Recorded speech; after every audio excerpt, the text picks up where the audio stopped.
Hello നമസ്കാരം. നമുക്ക് live update നോക്കാം. ലൈവില് അനുമോളുടെ ആ ഒരു ഗെയിം ഉണ്ടല്ലോ, അത് കുറച്ച് നാളായിട്ട് ഗതിമാറി സഞ്ചരിക്കുമായിരുന്നേ. ആ ഒരു ഗെയിമിനൊന്ന് പിടിച്ച് നേരെയാക്കാൻ വേണ്ടിയിട്ട് ഒരു കാര്യം നമ്മുടെ ശോഭയും ഷിയാസും ചെയ്തതായിട്ടാണ് എനിക്ക് തോന്നിയത്. കാരണം ഷിയാസ് പറയുന്നുണ്ട്, നീ വിഷമിക്കണ്ട, നീ പുറത്തിറങ്ങിയിട്ട് ഇതുപോലെ എത്ര എണ്ണം വേണമെങ്കിലും ഞാൻ വാങ്ങിച്ചു തരാം, ഇല്ലെങ്കിൽ ആ പാവി അവളെ ഒരു സേഫാക്കി വെക്കും.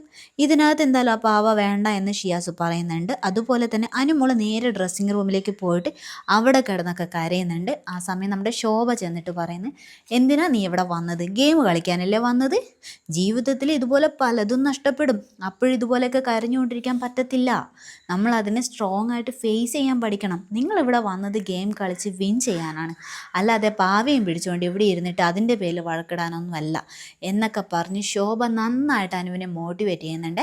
എന്തായാലും നന്നായി. കാരണം അനുമോളുടെ ഈ പാവ ഗീവ എന്നൊക്കെ പറഞ്ഞ് വളരെ അതിനൊരു ഗെയിമിനെയൊക്കെ ചെറുതാക്കി കാണുമായിരുന്നേ. എന്നാലും സ്ട്രോങ് ആയിട്ട് അതുപോലെ ബോൾഡായിട്ട് തന്നെ ഗെയിം കളിക്കേണ്ടത് ആവശ്യം തന്നെയാണ് എന്ന് എനിക്ക് തോന്നുന്നു. കാരണം അനുമോള് ഇനി ഈ ഒരു പ്രവൃത്തിയാണ് നമ്മുടെ ഷിയാസ് ഈ പാവയൊക്കെ എടുത്തെറിഞ്ഞത് കൊണ്ടും നമ്മുടെ ശോഭയുടെ ഈ കട്ട മോട്ടിവേഷനൊക്കെ കൊണ്ട് അനുമോള് ഗെയിമിലേക്ക് തിരിച്ചു വരുമെന്ന് തന്നെയാണ് പ്രതീക്ഷ. നമുക്ക് കാണാം.